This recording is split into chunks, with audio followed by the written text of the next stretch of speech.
안녕하세요. 왕카TV의 김선우입니다. 이번 시간에는 반허위라는 주제로 이야기를 해볼까 합니다. 반허위가 뭐냐? 대부분 허위에 관련한 내용을 알고 계실 겁니다. 허위 매물이죠. 근데 반허위 매물은 뭐냐? 이렇게 궁금해 하시는 분들이 많을 것 같은데, 자, 허위 매물은 대부분 알고 계실 겁니다. 애초에 없는 차량을 낮은 가격으로 홍보를 해서 일단 오게끔 만들고 그리고 나서 다른 차를 구매하게 만드는 방식, 이거를 보통 허위라고 하죠. 그러면 반허위는 뭐냐? 반허위 같은 경우에는 일단은 우선 실제로 존재하는 차량을요, 다른 사이트들보다 100만 원이나 혹은 300만 원까지 저렴하게 금액을 올려놓고요, 홍보하는 사이트들, 이런 방식들을 반허위라고 합니다. 그러면 아니 저렴하게 금액 올려서 파는데 뭐가 문제가 됩니까? 하시는 분들도 있는데요. 반허위도 허위와 같은 함정이 있는 겁니다. 허위와 다를 바 없이 고객님을 농락하는 행위와 같다라는 거죠. 일단 허위 매물은 말도 안 되는 내용으로 판매를 하는 걸 이야기를 하는데, 반허위는 이게 좀 납득이 가는 것 같기도 하기 때문에 또 알아차리기가 힘들어요. 그러면 도대체 어떤 방식으로 반허위를 하느냐? 먼저 첫 번째, 부가세를 이야기를 합니다.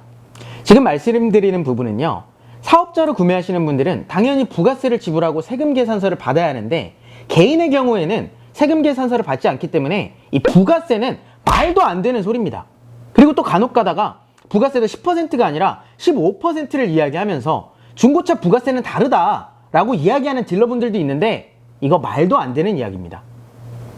두 번째로는 이 부분은 허위랑 조금 비슷한데, 손님이 오면 일단 그 차량을 보여줍니다. 근데 딱 이렇게 이야기를 하죠.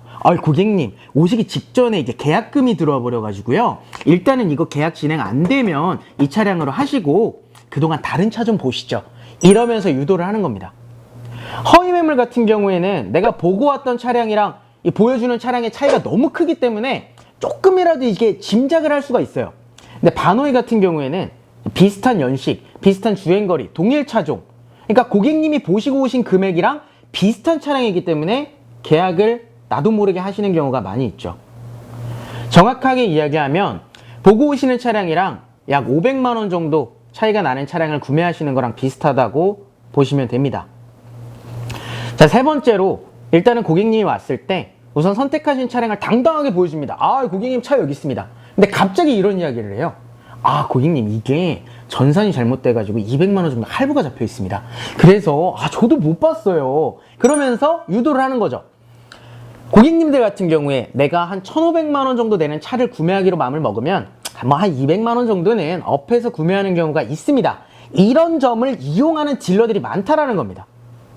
반허위는 보통 사이트를 통해서 하는 경우도 있지만 블로그를 통해서 하는 경우도 많이 있습니다. 그러니까 일단은 블로그든 사이트든 여러 개를 보시고 유독 한 군데가 저렴하다? 그럼 그거는 반허위를 의심해 보시면 될 것 같습니다. 저희 모든 딜러들은 같은 전산을 활용합니다. 정상적인 차량을 구매하시고 싶으면 정상적인 사이트를 방문하셔서 차량을 구매하셔야 됩니다. 물론 구매하시는 과정에서 다른 부분이 문제가 생길 수도 있지만 적어도 정상적인 사이트를 이용하시면 금전적으로 사기를 당하시는 일은 없습니다. 허위든 반허위든 우리 고객님들이 농락당하는 일이 없을 수 있도록 저희 왕카는 노력하겠습니다. 지금까지 왕카TV의 김선우였습니다.